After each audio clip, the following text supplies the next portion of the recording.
Thomas had been a widower for 3 years, 3 months, and 12 days. He still set 2 plates at dinner and talked to the empty chair. Every Tuesday, he walked to the post office with a sealed envelope. The address was always the same: Margaret Finch, Heavenly Meadows, Eternity. The new postmistress, Clara, noticed the strange destination on the first week. She asked the old clerk, who said that man mails letters to his dead wife. Clara felt a twist in her stomach but said nothing at the window. That night she could not sleep, thinking of a man so deep in grief. The next Tuesday, the envelope felt thin and her curiosity burned like fever. After closing, she held his letter over a candle flame, hesitating painfully. She broke the seal and read his shaky handwriting by oil lamp light. He wrote about the apple tree Margaret had planted before she fell ill. He wrote that the tree bloomed this year and he had no one to tell. He wrote that he still slept on his side of their cold, empty bed.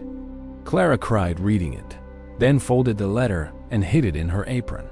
She wrote a reply on plain paper, signing Margaret's name as if possessed. She wrote, "I saw the apple tree from heaven, Thomas. It is beautiful." She wrote, "Please sleep in the middle of the bed now. I am not there." She sealed it and addressed it to Thomas, then mailed it the next morning. Thomas received the letter and fainted dead away on his kitchen floor. He woke up holding it, convinced that heaven had posted a miracle to him. He wrote back to Margaret immediately, asking if she could see their dog. Clara intercepted that letter, wrote another reply as Margaret, and mailed it. This secret exchange continued for 8 weeks without Thomas suspecting anything. Clara learned everything about Margaret: her love of lavender, her terrible singing. She fell in love with Thomas through his letters before she ever met him properly. One Tuesday, Thomas came to the post office window and asked to meet the postmistress. Clara stepped forward with trembling hands and a face red as a poppy. Thomas said, "You have kind eyes, miss. Have we met somewhere before?" She lied and said no, but her heart hammered like a blacksmith's anvil. That night she wrote a letter as Clara, not as Margaret, confessing everything. She sealed it, but could not bring herself to send the truth just yet. Another month passed, and Thomas began to heal from his phantom letters. He stopped setting 2 plates and started eating supper on the porch alone. Clara watched him from the post office window and ached with guilty love. She finally mailed her confession in a plain envelope with no return name. Thomas read it slowly, then read it again, then threw it into the fire. He walked to the post office the next day with storm clouds in his eyes. He said to Clara, "Did you write those letters from my Margaret? Yes or no?" Clara burst into tears and fell to her knees behind the counter weeping. She said, "Yes, I am a terrible person, but I could not bear your loneliness." Thomas stood silently for a full minute that felt like 100 years. Then he said, "Those letters saved my life, even if they were not real." Clara looked up with red eyes and asked if he would ever forgive her. He said forgiveness is not mine to give, but understanding is free today. He asked why she would risk everything to comfort a stranger's grief. Clara said, "Because your words made me love someone I never met in person." Thomas sat down on the post office floor across from her, crying openly. He said, "I have not cried since Margaret died, but now I cannot stop." Clara said crying is the body's way of watering the soul's dry garden. He laughed bitterly and said, "You sound just like the letters you wrote." She admitted those letters were truly how she felt, not just a performance. Thomas looked at her for a long time, then asked if she wanted supper. Clara said, "I would like that, but only if you know my real name is Clara." He smiled for the first time in 3 years and said, "Clara is a lovely name." They ate supper at his kitchen table, and he did not set 2 plates. He told her about Margaret's final days, and Clara listened without flinching. She said, "I cannot replace her, Thomas, and I would never try to do so." He said, "I do not want a replacement. I want someone who sees my scars." They talked until midnight, and Thomas walked her home under bright stars. The next Tuesday, Thomas wrote a new letter, but this one was for Clara.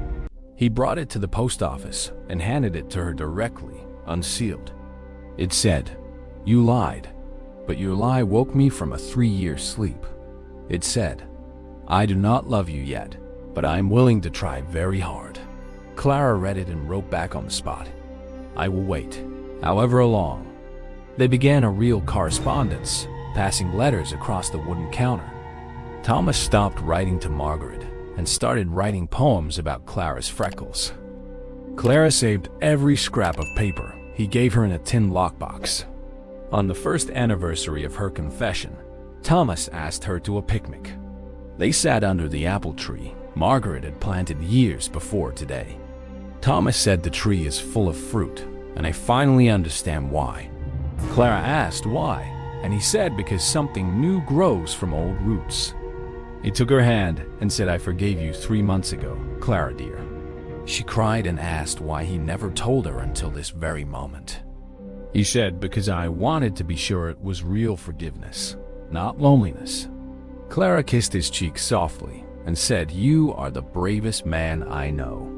He said, "No, you were braver to risk shame, just to ease my suffering."